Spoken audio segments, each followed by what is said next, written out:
जितना ज्यादा आप होल्ड कर सके ना उतना ज्यादा आपको गेन होगा। तो वो आप देखें कि 50 साल की होल्डिंग पीरियड का बेनिफिट क्या हुआ, क्योंकि ये जो 50 साल थे इसमें से 40 साल तो कोई ज्यादा, या 35 साल आप कह लें कि कोई पाकिस्तान में पैसा ही नहीं था लोगों के पास, कीमतें उस तेजी से अप्रिशिएट होगी। तो इसका मतलब है कि जितना लॉन्ग टर्म होगा उतना एप्रिसिएशन ज्यादा होगा। लोग बड़े सेंटिमेंटल हो जाते हैं अपनी प्रॉपर्टी के साथ, तो ये भी वजह हो सकती है। शुरू में हो सकता है आपको थोड़ा फायदा हो, लेकिन ये स्नोबॉल की तरह इफेक्ट होगा। अब आपकी जो बाइंग पावर है वो बढ़ रही है, लिहाजा आप अच्छी प्रॉपर्टी खरीद रहे हैं। साल में फर्ज को 3 दफा आपने फ्लिप करने में कामयाब हो गए, 3-3, 4-4 महीने बाद लंबे अरसे के लिए होल्ड कर छोड़ते हैं और अपना कोई और उनका सोर्स ऑफ इनकम वहां से कमाते हैं। कब इसको रीसेल करना है और कब जो दोबारा इन्वेस्टमेंट करनी है और किस में इन्वेस्टमेंट करनी है।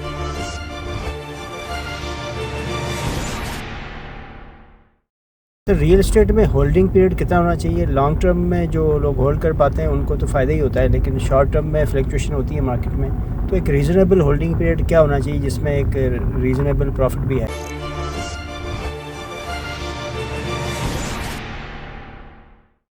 बिस्मिल्लाहिर्रहमानिर्रहीम, अस्सलाम वालेकुम रहमतुल्लाहि व बरकातहू। देखिए जी, होल्डिंग पीरियड जो है रियल एस्टेट में, जितना ज़्यादा आप होल्ड कर सके ना उतना ज़्यादा आपको गेन होगा। अब देखिए ना, जैसे इस्लामाबाद में हम मिसाल पहले भी देते रहते हैं कि 15 से 20 करोड़ का जो 2 कनाल का घर था 50 साल पहले, वो आज जो प्रॉपर्टी है वो 50 करोड़ की हो गई है। तो वो आप देखें कि 50 साल की होल्डिंग पीरियड का बेनिफिट क्या हुआ कि इस तरह अप्रिशिएट हुआ।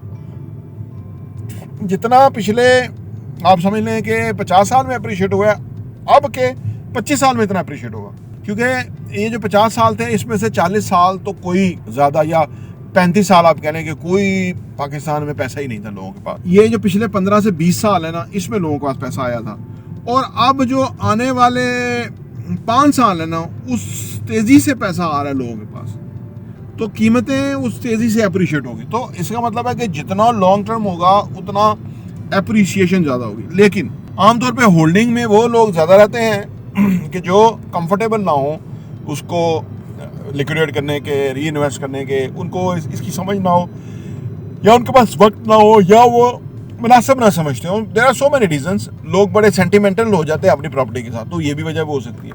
लेकिन जिन लोगों को ये मलका हासिल है, या एक्सपर्टीज़ है, या ये उनका काम है कि प्रॉपर्टी फ्लिप करें और उसमें फ़ायदा उठाएं, तो ये ज़्यादा बेहतर। इसके अंदर आप समटाइम बहुत अच्छी चीज़ ले लेते हैं, और दूसरा ये शुरू में हो सकता है आपको थोड़ा फ़ायदा हो, लेकिन ये स्नोबॉल की तरह इफेक्ट होगा, और आपके जो सरमाया है वो साल में फर्ज को 3 दफ़ा आपने फ्लिप करने में कामयाब हो गए, 3-3, 4-4 महीने बाद, या साल में 2 दफ़ा 6-6 महीने बाद, तो उसके साथ आपको अच्छा खासा मार्जिन मिला।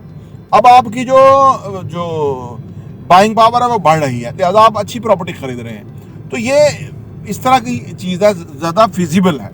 ज़्यादातर लोग इसी में बहुत पैसा कमाते हैं। वो भी कमाते हैं जो कि लंबे अरसे के लिए होल्ड कर छोड़ते हैं और अपना कोई और उनका सोर्स ऑफ इनकम वहाँ से कमाते हैं, लेकिन उनसे भी ज़्यादा ये लोग पैसा कमा जाते हैं, क्योंकि ये सही इनको ना एक्यूरेसी आ जाती है।